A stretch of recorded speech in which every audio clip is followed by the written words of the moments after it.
तो चलिए आज बात करते हैं पति ब्रह्मचारी के एक ऐसे एपिसोड की जिसमें ड्रामा, सस्पेंस और इमोशन सब कुछ है।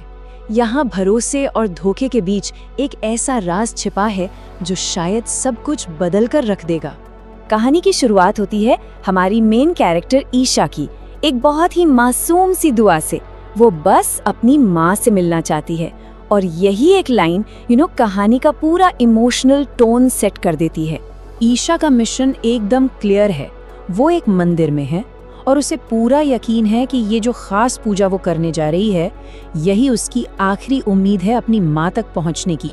लेकिन जैसा कि होता है ये शांति ज्यादा देर टिकती नहीं है। ईशा का वो पूजा पाठ का पल तब टूट जाता है जब मोहल्ले वाले, उसके अपने पड़ोसी सबके सामने उसे बेइज्जत करने पहुंच जाते हैं। तो सिचुएशन ये है कि एक तरफ तो है पड़ोसी जो उसे अपवित्र कहकर पूजा करने से रोकना चाहते हैं और दूसरी तरफ खड़ा है उसका पति सूरज जो अपनी पत्नी के सम्मान के लिए किसी से भी लड़ने को तैयार है। और सूरज का बस ये एक डायलॉग ही काफी है ये बताने के लिए कि वो अपनी पत्नी के लिए कितना प्रोटेक्टिव है।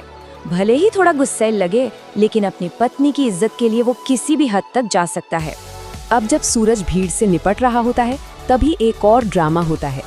ईशा अचानक वहां से गायब हो जाती है और यहीं से खड़ा होता है इस एपिसोड का पहला बड़ा सवाल कि आखिर ईशा गई कहाँ।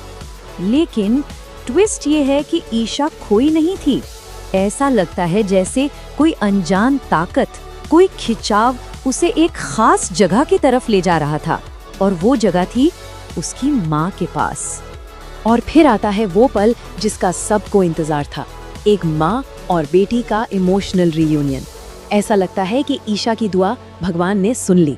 लेकिन ये कहानी इतनी सीधी नहीं है। ये जो खुशी का पल है ये बहुत जल्दी एक भयानक तूफान में बदलने वाला है। उसकी माँ बताती है कि उसे कैद करके रखा गया था, पर जब वो अपने जेलर का नाम लेती हैं तो पूरी कहानी ही पलट जाती है। सोचिए उसने किसका नाम लिया होगा। और ये था वो खुलासा। माँ सीधे सीधे ईशा के पति सूरज पर उंगली उठाती है। वो कहती है कि अगर उसका पिता हैवान था तो उसका पति जल्लाद है। मतलब ये कोई छोटा मोटा इल्जाम नहीं है।